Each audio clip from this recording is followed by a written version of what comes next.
La personne qui est au cœur de l'actualité en ce moment, c'est Young Thug. Donc, je vais vous faire un récapitulatif de tout ce qui a été dit pendant ces 3 jours. Le résumé que je m'apprête à faire ne vient pas de moi. Il provient de Urban Paper sur Twitter. Donc, franchement, allez lui donner de la force parce qu'il a fait un résumé complet de ces 3 jours. Il ne parle pas que de Young Thug, bien évidemment. C'est un média qui parle d'énormément de rappeurs. Donc, franchement, allez lui donner de la force. Maintenant, commençons la vidéo. Le premier jour, Brian Steele interrompt la procureure avec une objection et demande l'annulation du procès. L'État a montré cette slide. Or, Brian Steele ne représente pas Lil Road et le juge avait interdit à l'État d'utiliser les précédentes personnes que Brian Steele a représentées, à part Young Thug. Le juge est énervé car l'État aurait dû envoyer ses preuves et donc cette slide avant à Brian Steele et son équipe. L'annulation du procès a été rejetée par le juge. L'État a envoyé les slides aux avocats des membres de YSL et elles contiennent des erreurs grossières et stupides.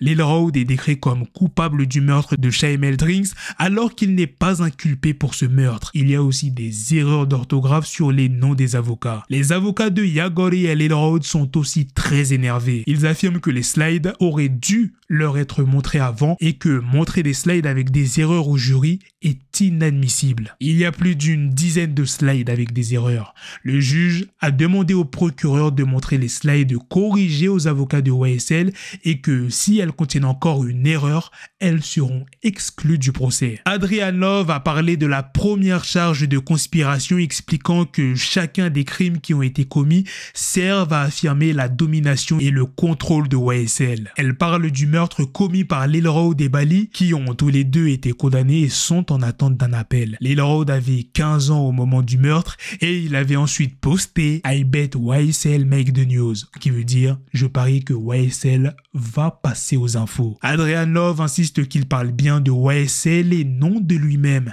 Elle enchaîne ensuite sur Quoi, qui est accusé de plusieurs braquages à main armée et possession d'armes, et sur les armes trouvées chez Young Thug pendant son arrestation. Young Thug, Quoi et plusieurs autres membres étaient chez Young Thug avec des armes, une mitraillette et un switch. Quoi a été arrêté pour avoir braqué et carjacké un homme, l'homme étant mort, aucun rapport avec YSL, il ne peut pas témoigner mais la police a pu fouiller le téléphone de Quoi et a trouvé de nombreuses preuves dedans. A-Love explique que faire un signe de YSL, appeler quelqu'un en vidéo ou aider un ami en prison ne sont pas des crimes. Ces faits ne sont pas listés en tant que crimes mais ce sont des overacts, ce qui veut dire des actions en lien avec un crime. Ici, ce sont des actions qui ont pour but d'affirmer la domination et le contrôle de YSL dans les rues ou en prison selon la procureure. C'est pour ça par exemple que des posts Instagram et des photos sont utilisés comme overact dans l'affaire comme les chaînes YSL. A-Love rentre dans le vif du sujet. Vous l'entendrez de la part d'un membre de YSL au procès que Young Thug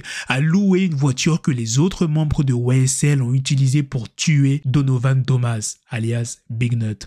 Un autre membre de YSL vous dira que Young Thug leur a donné l'argent pour faire profil bas. Elle a ensuite parlé du meurtre de Big Nut tué en 2015 lors d'un drive-by. Elle affirme que l'Elodie se fasse braquer et dépouiller a amené au meurtre de Big Nut. En effet, après ce braquage, les fusillades se sont enchaînées et elles ont toutes été reliées à un petit nombre d'armes après l'analyse des balles et des douilles sur les scènes. Elle explique que les membres de YSL se sentaient si gangsters et intouchables que c'est pour ça qu'ils ont tiré sur le bus de Lil Wayne à Atlanta. L'un des enquêteurs sur les gangs, pas en service ce jour-là, a vu les membres de YSL venir pour tirer sur Lil Wayne et il a pu donc relier la fusillade à YSL. Une photo du cadavre de Big Nut a été montrée au jury. Elle enchaîne en parlant de Bruce qui a tiré 6 fois sur un policier quelques mois avant la RICO, ce qui a accéléré les choses et qui a tenté de tuer Wafi Lucci en prison. Bruce s'est fait tatouer YSL sur le visage à 15 ans. Bruce aurait explosé la moitié de la tête de Dexter Montgomery, le policier qui s'est fait tirer dessus 6 fois.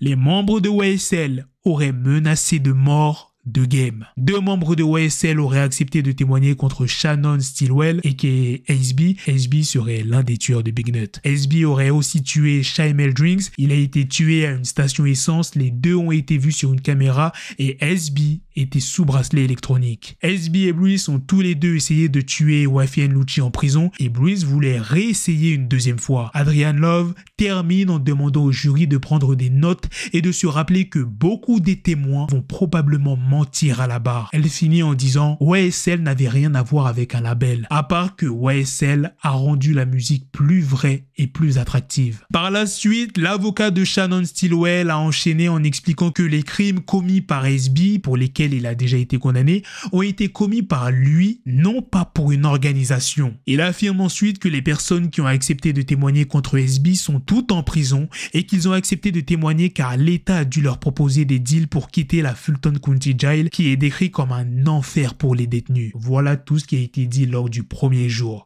Passons maintenant au deuxième jour. Brian Steel commence sa plaidoirie pour défendre Young Thug. Young Thug pense que le système judiciaire américain est corrompu et raciste, tout comme la police d'Atlanta. Brian Steel explique que le dégoût de Young Thug pour la police est venu, comme énormément d'habitants à Atlanta, à cause des agissements douteux de la police envers eux à de nombreuses reprises.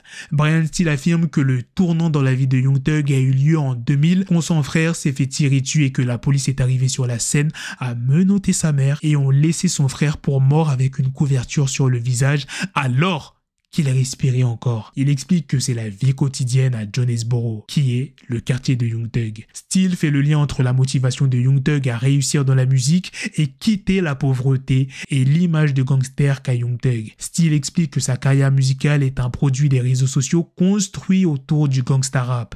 Il affirme ensuite que Young Thug idolâtrait Lil Wayne et Tupac et voulait faire comme eux. La police affirme, elle, que la montée en popularité de Lil Wayne a créé une grosse activité des Bloods à Atlanta. Il pointe cette une des Rolling Stones comme un tournant. Steel revient sur le conflit d'intérêts dont l'accusait l'État, expliquant qu'il connaît Young Thug depuis son plus jeune âge et qu'il l'accompagne sur chacune de ses affaires. Steel enchaîne sur la carrière de Young Thug, des shows à $100 le cachet, aux boîtes de nuit remplies et comment la rue, son quartier et les personnes qui s'identifient à sa musique l'ont soutenu, montrant son impact culturel. Steel fait cette rapide description pour faire comprendre au jury qui est Young Thug. Le jury est composé principalement de personnes âgées. Il explique que Young Thug n'est pas à la tête d'une entreprise criminelle. En 2014, il était déjà une superstar. Il n'avait rien à gagner et tout à perdre dans la rue. Il n'est pas assis ici en disant de tuer les gens. Il n'a pas besoin de leur argent. Il a des dizaines de millions de dollars. Il est très talentueux. Il a des hits dans la country, la pop, la musique latine, l'afro. Young Thug a performé devant des centaines de milliers de personnes. C'est une icône dans la musique comme dans la mode. Il a sa propre marque de vêtements. Des gens marchent dans la rue avec le visage de Jeffrey tatoué. YSL s'appelle comme ça pour les pantalons Yves Saint Laurent, marque de fabrique de Young Thug. Steel affirme que Young Thug ne vit plus à Cleveland Avenue depuis des décennies. Il explique en gros que Young Thug est innocent parce qu'il est riche. Steel décide d'éteindre l'État et leurs témoins sur la voiture ayant servi au meurtre de Big Nut. Kenneth Copeland, alias Lil Woody, n'est pas un ami de Young Thug. Il utilise Young Thug. Big Nut est le chef d'un gang, If. Il explique ensuite que Lil Woody s'est introduit dans la voiture de Big Nut, a volé ses chaînes, son portefeuille, son permis et son téléphone. Big Nut a appelé son téléphone et Lil Woody lui a donné rendez-vous au club crucial. Big Nut arrive avec plusieurs goons, Lil Woody est avec son demi-frère. Brian Steel vient de révéler les causes du meurtre de Big Nut. Lil Woody lui a volé ses affaires, s'est fait dépouiller par Big Nut et a voulu se venger. Il explique donc que Lil Woody a demandé une voiture à Young Thug. Young Thug, lui, a loué une voiture comme il le faisait pour beaucoup de ses amis et les petits de son quartier. Personne ne place Young Thug sur la scène du meurtre et après son arrestation, Lil Woody enchaîne mensonge sur mensonge. Lil Woody a parlé à la police quelques heures après le meurtre. Steel insiste sur Lil Woody car son témoignage sera très important. C'est lui qui relie Young Thug au meurtre de Big Nut. Il enchaîne sur plusieurs incidents. L'arrestation de Young Thug dans un centre commercial. Les preuves trouvées ont été rejetées car les policiers n'avaient pas de mandat. Deuxièmement, l'arrestation de Young Thug à l'aéroport de DeKalb où plusieurs armes ont été trouvées dans les véhicules.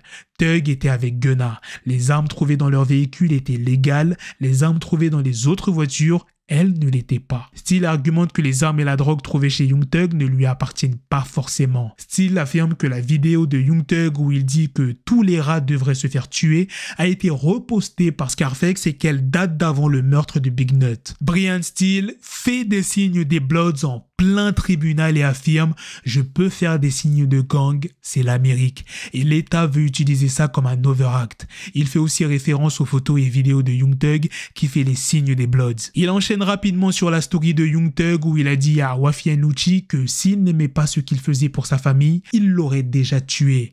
Steel enchaîne avec un autre incident. La voiture d'un producteur de Gunna a été volée. Young Thug demande à Quad de la récupérer et se fait ignorer. Brian Steel parle de l'illusiver et de son diamant dans le front, l'un des posts Instagram de Young Thug qui est utilisé comme overact. Young Thug s'est fait arrêter il y a 10 ans avec une arme volée. Brian Steel a affirmé qu'elle n'était pas à lui et n'a même pas été inculpée. 10 ans plus tard, l'État veut re-incriminer Young Thug de cette charge. Brian Steel explique que l'État a pendant plus de 7 ans enquêté sur chaque fait et geste de Young Thug en public comme en privé et a pris chaque élément hors de son contexte pour le faire passer comme un criminel. Brian Steel a expliqué que les chaînes YSL et les tatouages Bloods ne sont pas des preuves, mais de l'art. Il a ensuite expliqué que chaque lyrics n'est pas admissible. Il explique ensuite que Young Thug vit dans plusieurs maisons et que ces maisons ne sont pas habitées que par lui, mais par beaucoup de monde. Il affirme que les drogues et les armes trouvées chez Young Thug ne sont pas à lui. Brian explique aussi que l'État n'appellera pas d'experts du hip-hop,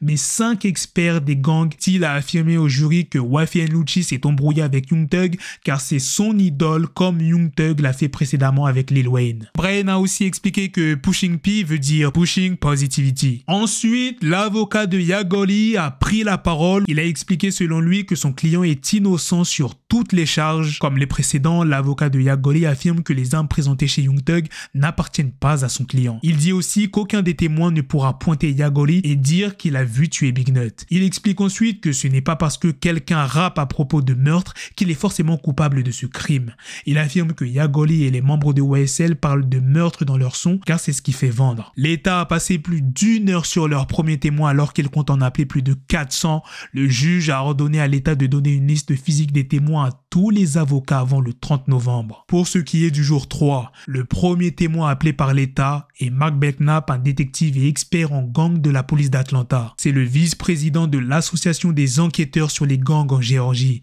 Il explique les débuts de YSL avec Rock, l'ancêtre de YSL. Il explique leurs différentes alliances, notamment avec le 30 Deep et leurs ennemis. Le témoin passe en revue la création des Bloods, de la Sex Money Murder, de l'implantation à Atlanta, de la montée de Rock et de leurs gangs alliés, leurs affiliations avec la SMM. Le détective parle de l'affaire Javaris Creighton, qui est un ancien joueur NBA qui s'était fait braquer par Tick, qui est le cofondateur de YSL. Javaris a voulu se venger et a tiré à 2 occasions différentes sur Tick. Il a été condamné à 23 ans de prison. Il utilise cet exemple pour montrer comment YSL a fait pour monter en puissance. L'État projette également ses photos des codes des Bloods, des photos de signes de gang. Par la suite, il y a l'avocat de Young Thug qui a posé des questions à ce détective. Il y a ensuite eu une pause de 10 minutes qui a finalement duré plusieurs heures car les visages de plusieurs jurés ont été filmés. Le juge a ordonné aux caméras d'arrêter de filmer le témoin pour des raisons de sécurité. Coming at your door. You start